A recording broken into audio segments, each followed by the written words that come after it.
Ever saw a cool car or a hot motorcycle and wondered what it'd be like to own that bad boy? Well, we thought about it too, and so we decided to find out. We've hooked up with a person who does own such a mean machine. So here's life with the Suzuki GSX-R.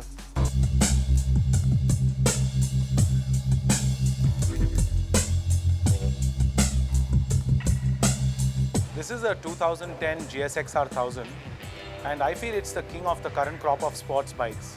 It's an inline 4, so there's a smooth power build-up, and Suzukis are known to produce the most power for the same engine size. That's why I went for this bike. Yeah, we have like a bikers club and we meet nights, and on Sunday mornings we ride to Lonavala.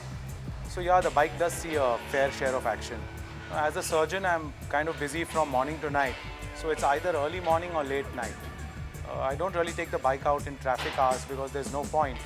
So these bikes like their legs stretched early in the morning at 5 or 6 in the morning, or then after 11 o'clock at night when the traffic thins out. This bike is fairly modified, starting with the brake and the clutch lever. These are shorties which give you much better control. The stainless steel lines on the brakes you can see, the regular rubber lines have been swapped for stainless steel lines because it gives you a much better initial bite.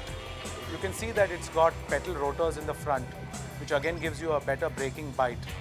And going to the back of the bike, you can see it has Akrapovic megaphones.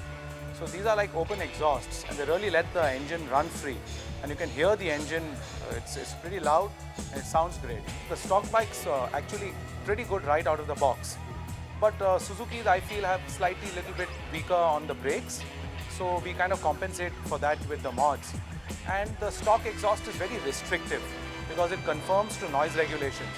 So this one's a little louder and it runs a little freer. Well, most important thing is you should know your limits.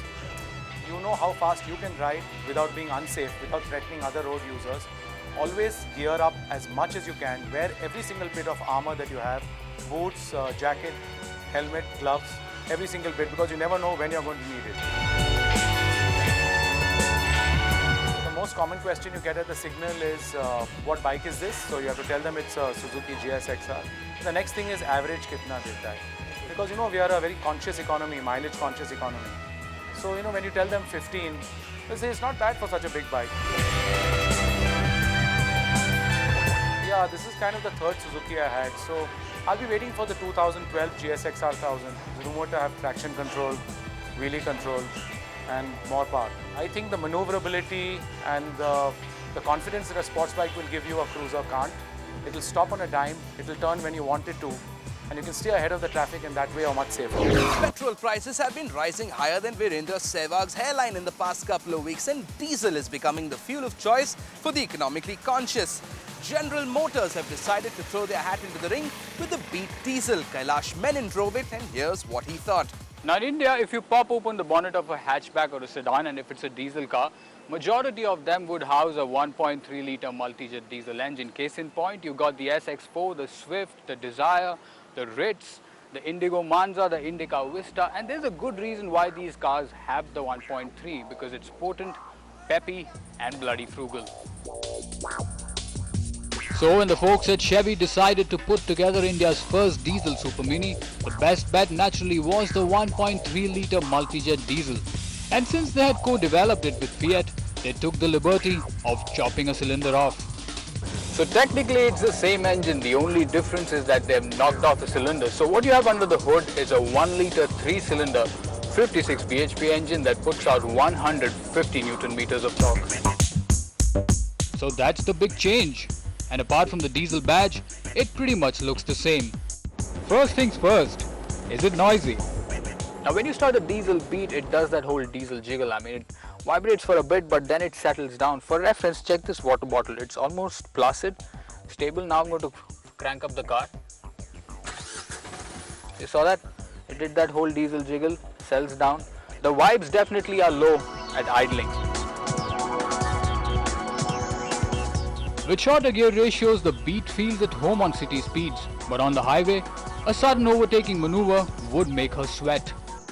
Now the car has got 150 Newton meters of torque on tap, but if you ask me honestly about the performance, it just feels just about adequate. I mean, it doesn't translate to terrific performance. If you slot it onto the second and match the throttle, there's no sense of urgency. I mean, it will not jerk your neck back or dig your bum deep into the seat. Having said that, if you do keep this car somewhere around 1750 to 2000 RPM, it runs pretty fine. The gas shockers gobble up the potholes without unsettling you. The handling has gone from sharp to supple. The fatter 14-inch tires and the electric power steering complements the ride further. But once you cross triple digits, the NVH surges up. Now on the move, the diesel beat is a bit noisy, and especially after speeds of 100, the car starts to get a bit buzzy. I mean, you feel the vibrations creep up from the seat and the steering wheel too. So yes, it is the smallest diesel engine available, but clearly not the smoothest around. Bottom line, it's cute, it's compact, and with a mileage of 24 kilometers to a litre, it's wallet friendly too. And if GM manages to price it under the Swifts and the Polos, the Beat Diesel will surely open up a segment of its own. And that was our show for this week. We've had a great time making it. I hope you've had a great time watching. Remember, you can catch the entire episode online at timesnow.tv or join the conversation at facebook.com/timesdrive. Till next week then, ciao.